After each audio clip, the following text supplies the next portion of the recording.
You're listening to DraftKings Network.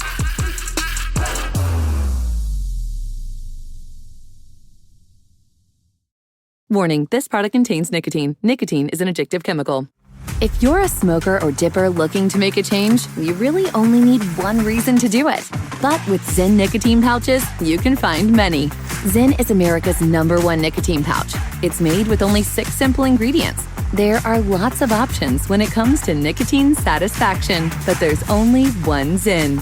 Learn more about Zyn and find your reason to make a change by registering online at Zyn.com. Want to shop Walmart Black Friday deals first? Walmart Plus members get early access to our hottest deals. Join now and get 50% off a 1-year annual membership. Shop Black Friday deals first with Walmart Plus. See terms at walmartplus.com.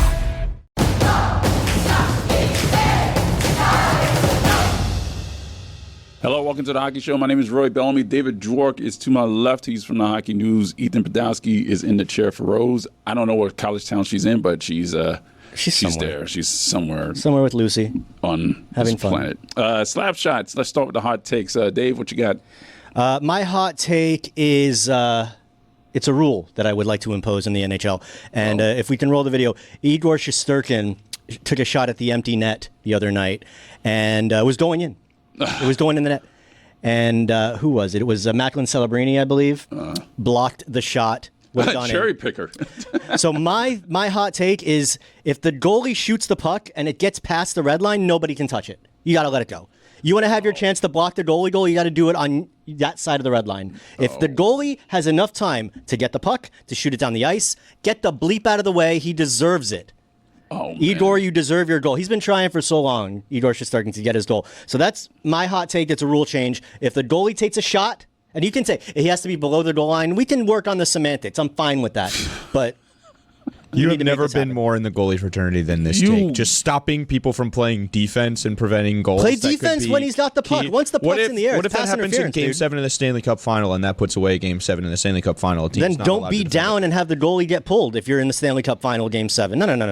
No. You are so This is biased. a ridiculous take. So ridiculous. biased. No. I'm feeling this is a good rule. This is a good rule. Okay. My hot take is the next coach to be fired in the National Hockey League will be from the great state of Pennsylvania. Ooh, you going with Mikey Sullivan or you going with Torts? Oh, man, it's probably going to end up being Mike Sullivan because Sidney Crosby wanted it. That's why. Crosby wants Sullivan out? Yes. Ooh, he's done. Yes, he's done. I'm completely making that up. The hand of God, boom, it's done. Boom. A character assassination, as usual, for me on Sidney Crosby. So, yes, the next coach to be fired is going to be from Pennsylvania. Okay. I don't know that that's the hottest take ever. I think this team is. I think this team looks like no flame on that. They are nowhere right now, and it's either going to be him or the Detroit coach Lalonde, right? Like those are the two hottest candidates you would say right now to be fired. Yeah, well, Detroit's been pretty underperforming. Lalonde's maybe the next say. And I read somewhere that they're thinking of bringing in Sergei Fedorov, who's been coaching over in the KHL, as potentially the next Red Wings head coach. So wouldn't that be kind of interesting? Fedorov, he's done a good job with SKA St. Petersburg over there. So maybe Steve Yzerman. I guess that would be a little bit of bias, wouldn't it? If he hired Sergei Fedorov. I mean, a little reunion there. That'd be nice, right? Excuse me, it's CSKA, not SKA. I always confuse the two. This discussion flows perfectly into my win of the week, and we'll start moving into wins. Segway man over there, he's good at this. My win of the week goes to me because we talked about the next fired coach. You can't say the first fired coach because I called the first fired coach a couple weeks ago on this show. I said it was going to be Jim Montgomery. Roll the clip. My hot take is that Jim Montgomery, as we go to an empty seat, Jim Montgomery is going to be the first coach fired in the NHL. That's very appropriate, actually. There has never been a more fired coach in the history of sports. He is just losing control of his team. He was fighting with Brad Marchand recently. He benched David Pastrnak. The Panthers have been so in the Bruins' heads that they have just broken the Boston Bruins. And the team seems fractured. I mean, they're not playing very well. I know they're still in playoff position, but some of the teams that we were expecting maybe to get back into playoff position, like a Buffalo, an Ottawa, Detroit, haven't really lived up to that standard. So they're not playing very well. Their numbers are bad. Their metrics are bad. It doesn't look like they're really going anywhere, going to be a team that we expect to contend for anything. And he's got all these problems with his players. 2 bad playoff runs for him. Obviously crashing out in the first round with the best team ever and then losing in the second round last year. He is so fired, and I think he's going to be the first coach fired this season. So Jim Montgomery finishes this season at 8-9-3 or 19 points in his one of the best coaches in Bruins history, Roy, and he lasts 2+ seasons. I'm pretty sure he had the best record in the NHL over his 2+ seasons in the That's NHL. A tough bar to with hit, the Bruins. Man. Boston, oof. But at the end of the day, I mean, they just weren't getting it done. You can see that this year was kind of going nowhere. It feels like the team is falling flat. They're way too talented. I mean, I know their roster is flawed, but they're way too talented to be playing as poorly as they have been. And it just felt like the world was caving in on Jim Montgomery. I think the biggest thing it came down to and why I had that take in the first place is they failed back-to-back years in the playoffs, and you just can't do that in Boston. No. And when you don't get a contract extension going into your third year and the final year of your contract, it just suggests to me that after 2 bad playoff runs, you basically had about 20 games to figure it out and get the ship right. And if you didn't get the ship right, you were going to be canned. And so, I mean, I'll miss you, Monty. I really will. I'm sure you will. I'm going to miss that guy so much. 120, 41, and 23 in his 2+ seasons with the club. Yeah. And I mean, the playoff run, you say bad playoff runs, but all they did was run into the Eastern Conference champion in back-to-back years and the Stanley Cup winner in one of those 2 years. So sure, it was the Panthers, but it's not like that they just got beat by some crap team. Like, yes, it was an 8 seed, but an 8 seed that went to the final. Yeah, but keep in mind how he got here. He was the Stars coach. He got the Stars to the playoffs at that time for the first time in a long time, and then got them into the Stanley Cup final, and then he gets fired because he had a drinking problem. And then he goes to rehab. He gets hired by the Blues, and Craig Berube made him assistant coach, and then he gets his job at Boston. Did a great job. Did a great job. And unfortunately, this season just didn't pan out for him. Yeah. So he's the kind of coach that if he gets on in like a Utah type situation, a Seattle, somewhere that they'll give him some runway and there won't be these grand expectations, he could have some real success. Yeah. Your win of the week, Dave. Sticking with my usual trend of goaltending, my win of the week goes to Artur Shilovs of the Vancouver Canucks. They were playing the New York Rangers the other night. Here in front. Look at this. Without a stick. Where's his blocker? It's on the ice. Pick it up. No, I'm going to keep playing goal.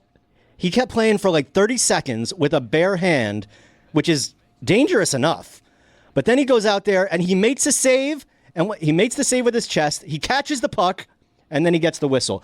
That's ballsy, because you could break a finger and you're out for a month at least. So credit to Artur Shilovs for having some grande old huevos out there. I'm not exactly sure. I don't think the referee is obliged to call it off if the goaltender loses a glove. No, We just talked last week about Anthony Stolarz playing without a glove and making a save with his bare hand. Yeah, he throws the puck with his bare hand. Yeah. So maybe we're seeing a trend now where goalies are just getting so fed up with shooters being so good now that they're going to start doing the Hasek thing and taking it to another level, using the blocker hand but using a bare hand. So good on you, Artur Shilovs. I love the focus. I love that he made the save, and that's a big W in my book. My win of the week is Winter Classic in Chicago is going to be played at Wrigley Field between the Blues and the Blackhawks. They released the uniforms. New Year's Eve, by the way, is when the Classic is going to happen. Yeah. They released the uniforms, and this is how it looks. The Blackhawks are going to be in a base red uniform. They got the usual stripes, which are black and white on the bottom. Is now in the middle, much like the Panthers and the Canadiens home jerseys. And you see the shoulder crest is at the sleeve, the C with the tomahawks, and the Blues base white with blue and yellow stripe. Again, kind of like the Canadiens and the Panthers home uniforms. They got St. Louis written across the middle. I like it. I like the Blackhawks a lot, actually. Those are beauties. The Blues are kind of like, they're fine, but the Blackhawks one is really nice. The Blackhawks throwbacky. Yeah, might have the best sweaters in the league. They always look so good, and then the throwback looks they have are always tremendous as well. Yeah. The crest in the middle. It's written circular. It says Blackhawks Chicago, much like the throwback, and they got Chief Blackhawk in the middle. I like it. So there you go. So that's the win of the week for me. Let's go to the fails of the week, Dave. All right, my first fail of the week is I have two. My first one actually happened last week. Matt Zuccarello blocked a shot from teammate Brock Faber when they were playing against Montreal. Blocked it with his stuff. What do you mean his stuff? His nether regions. Blocked it so well, in fact, stuff. that Brock Faber's shot actually ruptured Matt Zuccarello's testicle to the point where he has to have surgery, and he's out for over a month. To quote the great Chris Whittingham, it hit him in the penis. No, it didn't. No, it didn't hit him in the penis. It hit him in the area below his penis. Yes, and much more painful area in my So moving on. Yeah, prayers up for Matt Zuccarello. Yes, everybody pour one out for Matt Zuccarello. Yeah. Moving on. Well, you have 2 fails. Yes, unless it was both testicles. No, my second fail of the week happened, I think, last night, actually. The Oilers were playing who are they playing? Were they playing the Rangers? Can't even remember who they're. No, you can look at the they're screen. playing the Wild because it happened to Marc-Andre Fleury. So Leon Draisaitl kind of dumped the puck from his own blue line, and it kind of bounced down the ice, bounced through 2 defensemen, and then it bounced through Marc-Andre Fleury. I don't know how this puck went in. It was the most ridiculous shot that I've seen on a goaltender, and Flowers probably just laughing at himself. I think I just saw a Panthers jersey in Edmonton. Of course you did. It was Stockholm Syndrome. But look at, oh my God. I don't know how that puck went in, but... Yeah, that's rough. That's rough, Roy. Yeah, that sucks. That sucks, man. That's bad. So that's my fails of the week. What do you got for us, Roy? Yeah, we have audio and video for this one. The Nashville Predators apparently started their game versus the Seattle Kraken with a penalty. I'll let TJ Luxmore explain. Referees over here. Looks like we got a wrong lineup issue. Oh boy. My ace analyst Chandler Stevenson gave me a little tip right here to my right, and so I love being right here. So it's a lineup issue. Nashville has a minor penalty for starting the incorrect lineup. Number 91 was supposed to start instead of number 9. Oh my God. So it's written down wrong. Number 91 was that's so embarrassing. Written down instead of number. That's bad. That is bad. So apparently the Predators, instead of writing down what they wanted, which was Philippe Forsberg, they wrote down Steven Stamkos' number. Yeah. So yeah, that's not good. You want a hot take about who could be the next coach fired? Bruno? So you want Tennessee over there? It's ugly there, man, and it's not getting any better. Instead of Pennsylvania. I think I heard that on a podcast this week that the last coach to do this also got fired that season. So Bruno, I'm a little concerned about the Preds. I'm a little concerned about Bruno. I would not be surprised if things keep going the way they are.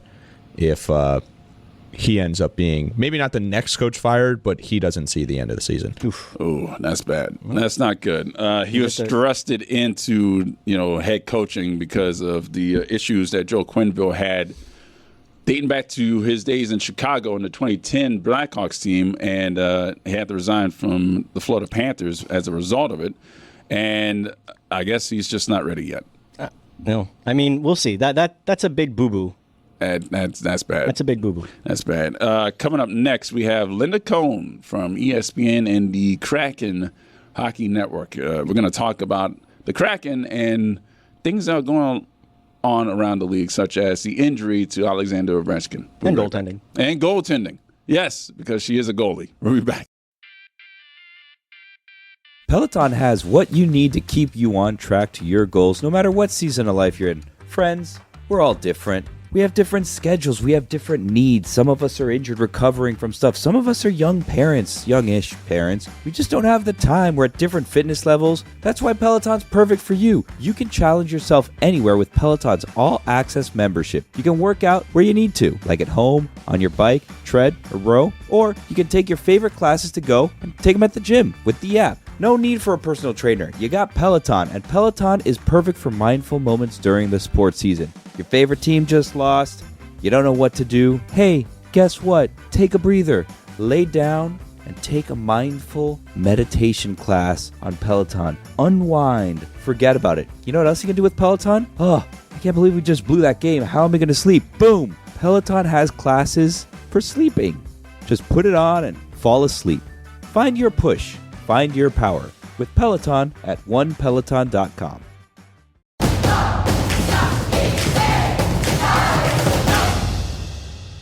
Okay, joining the hockey show today, it's Linda Cohn from ESPN and the Kraken Hockey Network, and I'm pretty excited. I'm a big fan of Linda's because I've been watching ESPN for Geez, I mean, forever. So, yeah, that's great. Yeah, yes, it is. So it's a real honor for me to actually get to talk to you, and it must be a real honor for you to be able to witness history, because you have Jessica Campbell on the Kraken, who's the first woman to hold a coaching position in the NHL. She's the assistant coach for Seattle right now. So let's assess her first 2 months of her coaching career. How is she doing behind the bench? And was it her who pointed out to TJ Luxmore a couple of days ago that the Predators started the wrong lineup? Yeah, I would go. That was all Jessica. And by the way, I have never, ever seen that. Have you? I mean, no. I've been watching hockey, obviously, much longer than you guys, because you guys are babies. But never, ever. You're welcome. Anytime. You should have me on more often. I'll continue to compliment. But thank you. I have never seen that. And I give credit to Jessica Campbell for sure. First of all, kudos to head coach Dan Bylsma. As you know, it's his first year here with the Seattle Kraken. Mm-hmm. And those two were on the same staff at Coachella, the AHL team for the Kraken, a very successful AHL team. And we all know Dan Bylsma from his earlier coaching stints, Cup winner with Pittsburgh, and then Buffalo not as great. But Jessica is fantastic. Talking to the players about her, they just love her. I mean, she's smart and she knows the game. She played the game, and it's fantastic. And kudos to Coach Bylsma and the entire Kraken organization. There was no pause. There was no hesitation. So when they hired Dan Bylsma, and Dan Bylsma wanted Jessica Campbell with him by his side, they said, sure, Dan, whatever you want. We love Jessica, and she's done a great job so far. And the Kraken are on the upswing. They're above 500. They have a West Coast road trip. They're playing LA tomorrow. They play Anaheim, but they just finished a homestand in which they went 5-1. So they got to keep winning, because, as you guys know, the Western Conference is a hell of a lot tougher and deeper than the East, my opinion. Yeah, especially the way that Colorado and Edmonton are playing so far this season, which has been pretty disappointing. But it seems to me that the Kraken are basically the most progressive team in the league right now as far as their hiring practices are concerned, not just in the front office, but on the broadcast team as well. But it's not just that the hiring practices. They're finding actual qualified people to actually do their jobs. I mean, how are they able to do that? Led by this amazing organization, it's Seattle. I have a history in Seattle. First of all, my daughter was born there before I worked at ESPN. Way back when you guys were toddlers, I worked for the CBS affiliate in Seattle, KIRO. And it was my first big break, and that's where ESPN spotted me. But this city is amazing, and they don't see that there's any difference. They just, as you mentioned perfectly, they just look for the most qualified people for the job. And I don't know, they just have it going on. Todd Leiweke, he was the guy that spotted me, and I've known him, and he brought me in. But Samantha Holloway, who's the owner, a woman owner, it just goes on and on. They just want to grow the game, and they're doing a hell of a great job. The fan base is incredible. And you guys got to get out to the Climate Pledge Arena. Oh, yeah. It is state-of-the-art sickness for arenas. I mean, it is ridiculous. Awesome. To me, it's like a museum. I mean, you go in there and you're like, before you even get to your seat and watching a hockey game, you're like, I got to walk the hallways before I get my beer. I have to see what's going on here. It's really beautiful. So, it doesn't surprise me that Seattle is ahead of the game. Well, Linda, first I want to say thank you for your kind words on Roy and I's age so far. We really do. Because around here, we're kind of the elder statesmen. Yeah, we're the oldest people here, basically. So it's nice to... Hard to believe. Well, at 40 and 41? Yeah, so a little bit. But you guys don't even look at... what's your secret? Can we compare moisturizers? I mean, what's going on there? Cocoa butter over here for me. So can't go wrong with cocoa butter. Yes. Oh, is that the secret? Yes, that is the secret. Oh, man. Yeah, that and shea butter. I gotta take notes. Yes.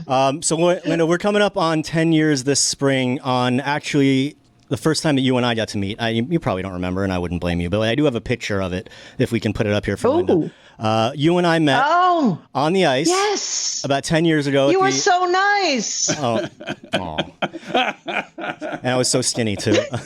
Even with the equipment on. Yeah. So, as a fellow goaltender, another member of the union, I'm curious. How great was that day? By the way, how great? Can we share? People please. who don't know, or unless you've been bragging about that. No. Let's talk about it. That was so great when the Panthers decided to open up. It was, they were desperate for goalies, and I mean desperate because you saw us. Oh yeah. So what happened was, on the backstory, the Panthers had played a game. Yes, go ahead. Roberto Luongo and I believe it was Al Montoya were the goalies. They both got hurt in the same game. Yes. Lou actually went to the hospital, I think, to get like an X-ray on his shoulder. Came back and finished the game because Robbie Tallis, the goalie coach, still was dressed in his gear, ready to go in. So like a day or two later, the Panthers come out with say, okay, because of what happened, we're holding open goalie tryouts. So of course, everybody in the media who's a goalie, myself, right, Linda, we had to get there. We had to get on the ice. We had to see if we could cut it with the big leaguers. With the big leaguers, and yeah. So I don't know about you, but I didn't. So cool. I didn't make the team. Okay, I did not make the team either. But we went live on SportsCenter, which was very cool. Daytime SportsCenter. Kudos to ESPN for taking that live, and then I did a story on it, and it got a lot of great pub for the Panthers, and and actually, way to go. Actually, I stopped 10 of 11 shots, by the way. Sean Thornton buzzed one right above my ear, by the way. Torquey's getting beat right here bad. Yeah. This is me getting shelled by John Madden here. Yeah, because I was going to say that wasn't me, because I stopped 10 of 11. No, that was me and my 500 save percentage. I'll take it. Against two NHL guys, I'll take my 50 save percentage and go home. Call it was, but can you, that shot though, boom, like right, I was like, oh my God, I never hit me in the head. So my age than I did in that moment. I thought I was good. I'm out here like I'm a beer league superstar. And then those guys are just making me feel like I was 10 years old. Oh, man. Oh, listen, I'm with you. Like, if it was a real game, I mean, I only, like, when I was going into the butterfly, I remember it 20 years earlier being a lot easier to get back up on my feet. Right? Mm-hmm. Oh, I don't know what happened. So, sticking with the goalies, I did want to ask your opinion on the current goaltend, not us, not the prospective NHL goalies, but the current ones. Maybe a softball, maybe not, but what is your goaltending Mount Rushmore currently of NHL goalies? And I'm sure Igor Shesterkin is on there because for me, he's like above and beyond. But I'm just curious, one goalie to another, what's your goaltending Mount Rushmore currently? Currently? So you mean like guys in the league right now? Yeah. Of this week? Current players. I mean, yesterday, hot, like red hot right now. Well, no, like this season, like current NHL just saying goalies. This current. Yeah. Okay. Well, obviously, Igor wants to get paid like the best goalie in the league. Pay him. And he probably should get paid $12 million a year. But I said this on a few other radio programs and podcasts. I love Igor. Don't get me wrong. I mean, I grew up a Rangers fan and all, but he's got to be better. Jonathan Quick is pushing him to be better, like he did last year. I know Jonathan Quick has only started 4 games, but he's a .091 goals against, 3 goals allowed in 4 starts, 4-0. I think that guy, the future Hall of Famer, first ballot, is pushing Igor to be better, and he has to be better. I have Igor up here, and he's got to remain up there. But here's what I love about Igor that I don't love about the other guys, and this is my long-winded answer. Because I could tell you right now, I also love Connor Hellebuck. But Connor Hellebuck has proven he's a multiple Vezina Trophy winner because he has great regular seasons. I don't know what happens in the postseason with Connor Hellebuck. He's not the same guy. I don't know if they use him too much, and Winnipeg is doing the same exact thing. Because as we speak today, he's played in 13 games, which is, I think, almost all of their games, compared to some of these other guys with a low goals against who have not played as many games. The Gustafsons of Minnesota is playing great. I can name a few. I mean, Joey Decourt is playing great. He's not in the top 5, but he's doing great. Hellebuck's carrying their team. He's played 15 games, one under the league top. Yeah, how about that? So I don't know what's going on there. So if we're talking about best regular season goalies, I'm going with Connor Hellebuck. If you're talking about postseason goalies, I would have Igor Shesterkin there. That's the guy I want, because what I love about him, and I bring this up with other sports as well, I don't care about your league MVPs. Regular season means nothing to me if I want my team to win. How do you do in the postseason? And especially when you're talking about a goaltender, and I say this about quarterbacks in the NFL as well. I don't care about, the Peyton Mannings back in the day of league MVPs. How do you do in the postseason? It took them a decade to figure out how to do well in the postseason and win a couple of Super Bowls. One of them, he did nothing. By the way, one of them he did nothing for. My guy is Eli, as you could tell. Oh, yeah, absolutely. Eli saved his best for the postseason. This is why. But anyway, let's get back to hockey. I got a Giants fan for a wife, so I'm with you. Like we like the Giants in my house. We're good. I don't even want to talk about it. I was down on Daniel Jones from the beginning. Well, then you're happy today. The organization is awful. It's sad. Now it's pathetic. Now it's absolutely pathetic. It's like I was texting my son. I'm like, and he's a Patriots fan, so he doesn't care about the Giants forever. That's too bad. But he has sympathy for his mom.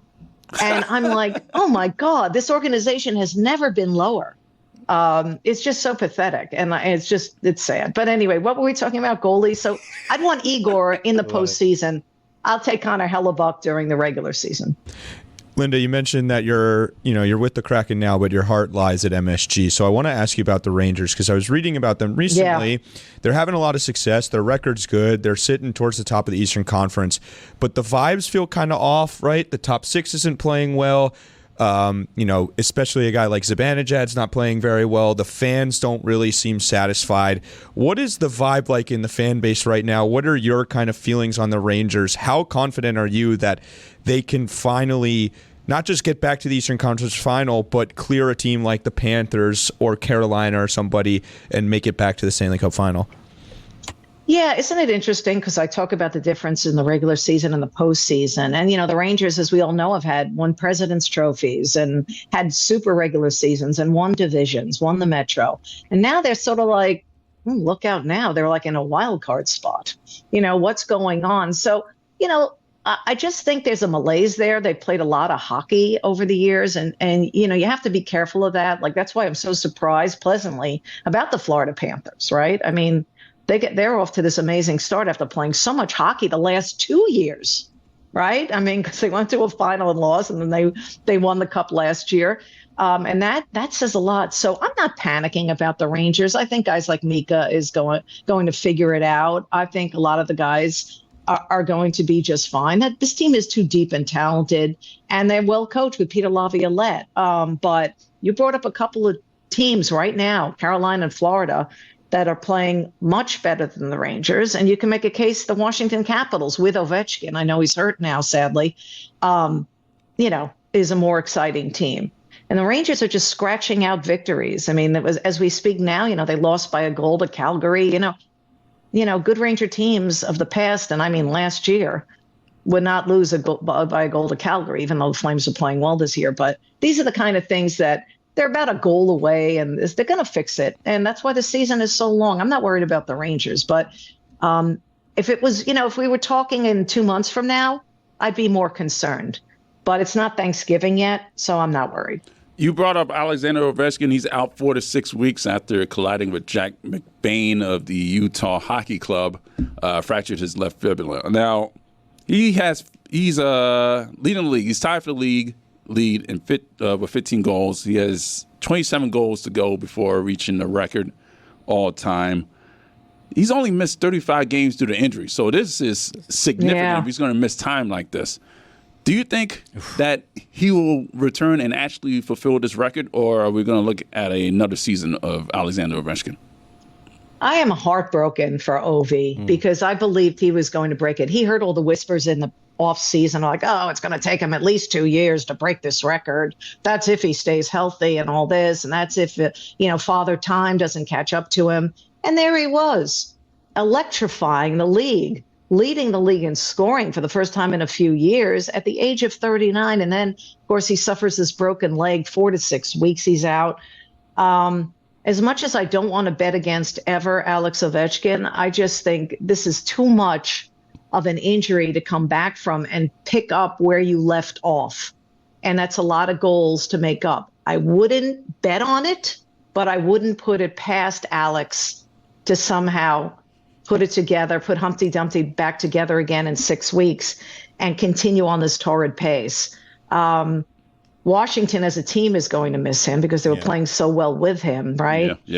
So I don't know. And he's their captain. He's their leader. So it's heartbreaking. It's tough for him, obviously, and what's at stake. And and for the league, because it was pretty darn exciting to see Alex Ovechkin at the top of the goal-scoring lead. Well, he's only, 26 behind Gretzky, and if he misses, let's say, 20 games, he's still going to come back with like half the season.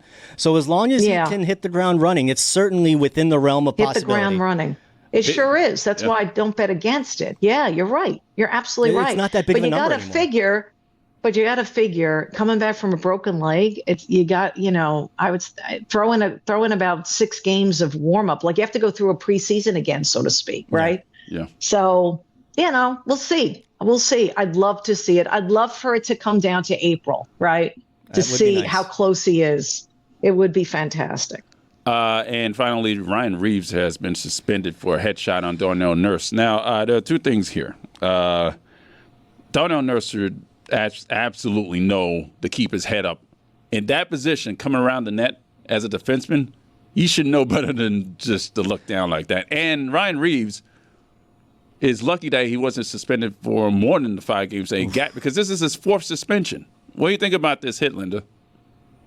Yeah, I mean, I can't blame Darnell Nurse. I know what you're saying. Hockey players should have their heads up at all times. The guy was playing the puck. I mean, he should have gotten more because of the history, because it was like a Mack truck running into Darnell Nurse, and it got him where it should not have got him, in the head. I don't like it. I didn't like anything about this, and I certainly don't blame Darnell Nurse. You don't blame the victim in this case ever. And I don't know. I'm not a fan of Ryan Reeves. I know he has a great personality and all, but when's he going to learn? Listen, at least, back in the day, but, when Tom Wilson had some issues, many, we still realized he was a really good hockey player with good mitts. He knew how to score goals, and he kind of cleaned up his act a bit. He doesn't do stupid things. I think this was a stupid action by Ryan Reeves. I think he should know better because he does have talent. I mean, he was a Ranger at some point. He's been on a million different teams. This is not right. So I don't like any of it. Yep. Yeah, I believe there's a saying out there. I think it was Frank Sabelli who says it. You sign guys like Ryan Reeves to protect your players from guys like Ryan Reeves. Yeah. Basically, is that's funny. That's Frank. That's a great line. Yeah. Yes. Linda Cohn, it's been an honor for you to join the show. I'm really happy that we got to speak to you. Thank you for joining us, Linda. Thank you so much. Hey, thanks for inviting me. Anytime, guys. Continued success on the podcast. Well done. The Emirates NBA Cup is here, and you can win big by getting in on the action at DraftKings Sportsbook, an official sports betting partner of the NBA. Will LA repeat? We'll find out. There's sure to be rim-rattling slams and no-look passes that bring the crowd to their feet. Get behind your favorite players and the prop bets you can make on DraftKings, the home of NBA player props. New DraftKings customers bet just $5, get $150 in bonus bets if your bet wins. Score big with DraftKings Sportsbook. Every point counts. Download the DraftKings Sportsbook app and use code DAN, that's code DAN, D-A-N, for new customers to get $150 in bonus bets if your bet wins when you bet just $5. Only on DraftKings. The crown is yours. Gambling problem? Call 1-800-GAMBLER. In New York, call 877-8-HOPE-NY or text HOPE-NY 467-369. In Connecticut, help is available for problem gambling. Call 888-789-7777 or visit ccpg.org. Please play responsibly. On behalf of Boot Hill Casino and Resort in Kansas, 21 and over. Age and eligibility varies by jurisdiction. Void in Ontario. Bet must win to receive reward. Bonus bets expire 168 hours after issuance. For additional terms and responsible gaming resources, see dkng.co/bball. Folks, listen up. Smirnoff knows there's no I in football. Football's a we thing, an experience that is best joined together with good drinks and good folks. Smirnoff is the world's #1 vodka and is the official vodka partner of the NFL. And this year, there are more opportunities to watch football and make delicious Smirnoff cocktails than ever before over the holiday season. From Thanksgiving to Black Friday and Christmas, Smirnoff and the NFL are with you every step of the way. So this holiday season, when you're enjoying the game and your cocktails, please make sure you drink responsibly. Take a minute, make a plan, never drive impaired. Smirnoff, we do game days. Please drink responsibly. Smirnoff, #21 vodka, distilled from grain, 40% alcohol by volume. The Smirnoff Company, New York, New York. Please do not share with anyone under legal drinking age.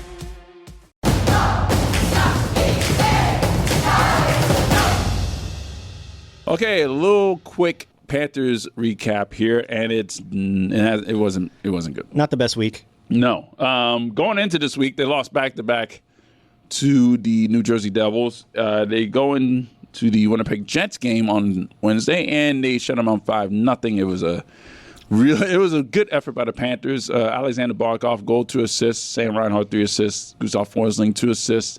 Sergei Bobrovsky with the shutout. 27 shots faced, stopped all of them. It was a more traditional Panthers game, especially after those 2 games against the Devils. They forechecked, they hit, they scored 5 goals. Defense was pretty solid.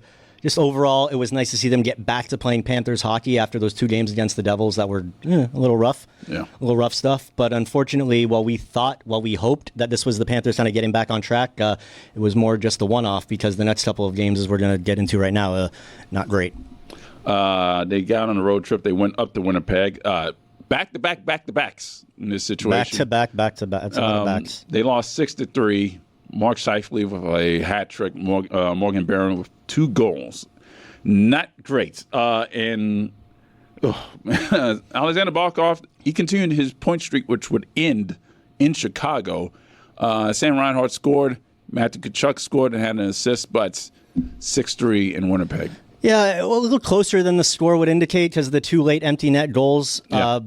Special teams were a little funky in this one. Overall, just not the Panthers are having a hard time getting back into their game. They're not forechecking the way they usually are. It's really been in the neutral zone that they've been having trouble, whether it's the Jets or we'll get to the Blackhawks in a second. But both teams doing a really good job of keeping Florida's zone exits a little bit murky and not letting them have the fluidity that they're used to. And as a result, Florida's sputtering a little bit right now. In Chicago last night, they lost 3-1 to the worst team in the league. Very frustrating. Sam Reinhart continued his point streak. It's now at 12.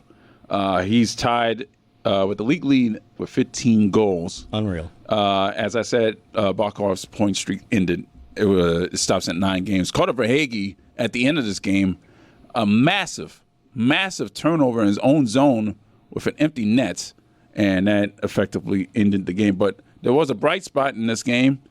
Connor Bedard had 0 shot attempts. Yeah. I mean, the first line played very good defense against Chicago's first line in that game. Yeah, this felt a little bit more like a Panthers game defensively, but offensively they just couldn't get anything going. And credit to the Blackhawks, as you said, the worst team in the league right now, but they played some pretty solid defense, particularly in the Panthers zone, trying to keep Florida from exiting the zone and moving through the neutral zone. Florida just couldn't get anything going. They couldn't get any speed. They couldn't even get deep enough to dump it. They were having a hard time. Once they got in the zone, they'd keep pressure. Once they got in the zone, they kept zone time sustainable. I think they had over 5 minutes of zone possession time last night. It was just getting there that was really hard time. And then, as you mentioned, down 2-1 late, Carter Verhaeghe with a ill-advised, call it lazy, call it whatever you want, just a weird drop pass with the net empty, giving Nick Foligno more than enough time to get to the puck. Just a confusing play. I'm sure Carter Verhaeghe, more than anybody, is sick to his stomach about it. But Panthers got to get back on track, Roy, because now they've lost 4 of 5. I think they've given up like 19 goals in the 4 losses, some ridiculous number, which if you go back to like their last 8 wins, they haven't given up that many goals. So, it's a little bit of a time for Paul Maurice. As we've talked about many times, he knows this team. He's got to push those right buttons and get them back on track. Tomorrow they play the Avalanche, who are 5-1-0 in the last 6. So they are surging right now. What do you look at in this game as a preview? Slowing down Nathan McKinnon, Cale Makar. Yeah. I mean, if the Panthers are playing good hockey, this would probably be like more of a high-scoring type game. Just because Colorado can put the puck in the net, not necessarily the best at keeping the puck out of the net. And Florida, when they're on, they're going to be driving offense. Obviously they're a very good defensive team, matched up against a highly good offensive team, so it should be a good matchup if Florida gets back to playing their game. So you heard it here first, bet the over. Yeah, that's what Roy said. Yeah. Bet the over. Bet the over. All right, so we are off for the next 2 weeks. We wish all of you a happy Thanksgiving and whatever holiday that you might celebrate or whatever. My name is Roy Bellamy. That's David Jork. That's Ethan over there. Jason's in the back. So is Gino. There might be another person. Hey! Yes, the all-star. There's the boys. The boys in the back. Yes. All right, guys. Thank you for watching and listening. We will see you in December. All right. Goodbye. Howdy, loyal listeners. It's Mike Ryan, and we're getting pretty close to wishing folks happy holidays. I'm sure many of you are already in the planning stages of opening up your homes and hosting holiday get-togethers. It can be stressful. Everyone's got an opinion. So why don't you make life easy for yourself, make everybody happy, and give them the gift of Miller Time. That's right, present to them a beer that actually tastes like beer. A beer that'll generate such good holiday vibes that you'll know exactly right away you made the right call with that beautiful white can. Oh, what a logo. that sparkling white label. As soon as you hold it in your hand, you know right away Miller Time is the best time. And it's got a taste that you can depend on. It doesn't just look great, folks. It tastes great. No games, no gimmicks, just great beer for people who like beer. Miller Lite is brewed for taste. Making memories at year-end gatherings? Tastes like Miller Time. Go to MillerLite.com/name to find delivery options near you, where you can pick up some Miller Lite pretty much anywhere that they sell beer. Tastes like Miller Time. Celebrate responsibly. Miller Brewing Company, Milwaukee, Wisconsin. 96 calories and 3.2 carbs per 12 ounces. Fewer calories and carbs than premium regular beer.